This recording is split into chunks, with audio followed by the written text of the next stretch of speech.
कहानी है एक नौजवान की जिसके पास अक्ली सलाहियतों की कोई कमी नहीं थी। उसकी आंखों में ख्वाब थे और दिल में कुछ कर दिखाने की आग थी, लेकिन एक कमी थी जो उसे बार बार पीछे खींच रही थी। उसका दिमाग कभी एक जगह टिकता ही नहीं था। माजी के पछतावे, मुस्तकबिल की फिक्रें और हाल के बिखरे हुए ख्यालात, इन सब का शोर इतना ज्यादा था कि वो कुछ शुरू करने से पहले ही थक जाता था। मगर फिर एक दिन ऐसा आया जिसने उसकी जिंदगी की सोच को बदल कर रख दिया। उस दिन उसने सीखा कि दिमाग की बागडोर कैसे संभाली जाती है।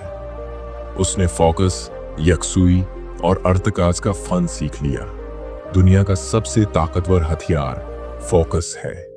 सूरज भी कुछ नहीं जला सकता जब तक उसकी रोशनी एक जगह मरकूज ना हो, और इंसान अगर अपनी तवज्जो एक नुक्ते पर जमा ले तो नामुमकिन को भी मुमकिन बना सकता है। ऐसी ही एक मिसाल है साहिल की। एक गांव में रहने वाला आम सा लड़का, लेकिन उसका दिमाग हर वक्त दौड़ता रहता था।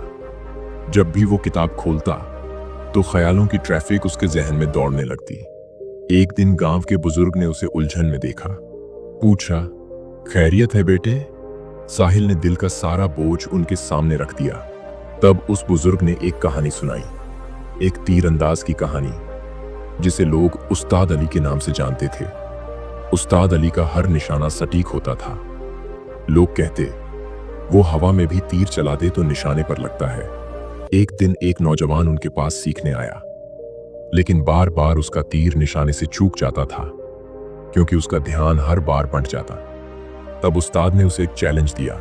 एक लकड़ी का परिंदा पेड़ पर रखा और कहा, इसकी आंख में तीर मारो। लड़के ने कमान उठाई, निशाना लिया। उस्ताद ने पूछा, क्या देख रहे हो? लड़के ने कहा, पेड़, परिंदा, आसमान, शाखें। उस्ताद मुस्कुराए और बोले, जब तक तुम सब कुछ देखोगे तब तक असल मकसद को कभी नहीं पा सकोगे। सीखो सिर्फ एक चीज देखना, बस वही जो तुम्हारा मकसद है। यह जुमला लड़के के दिल में उतर गया। उस दिन से उसने सीखना शुरू किया कि कैसे अपने जहन को काबू में लाना है। रोज की मशक, खुद पर कंट्रोल और लगातार मेहनत ने उसे सिखा दिया कि कैसे ख्यालों के शोर को खामोश करना है। कुछ ही महीनों में वो लड़का एक ऐसा तीरंदाज बन गया जिसकी नजर सिर्फ अपने निशाने पर होती थी और हर तीर सीधा निशाने पर लगता था। ये कहानी सुनकर साहिल की आंखों में रोशनी आ गई। बुजुर्ग बोले, तुम भी कर सकते हो बेटा, बस अपने जहन को काबू में लाना सीखो। वही जहन जो आज तुम्हारी कमजोरी है, कल तुम्हारी सबसे बड़ी ताकत बन सकता है। याद रखो, नंबर 1, हाल में जीना सीखो। न माजी में खो जाओ, न मुस्तकबिल से डरो।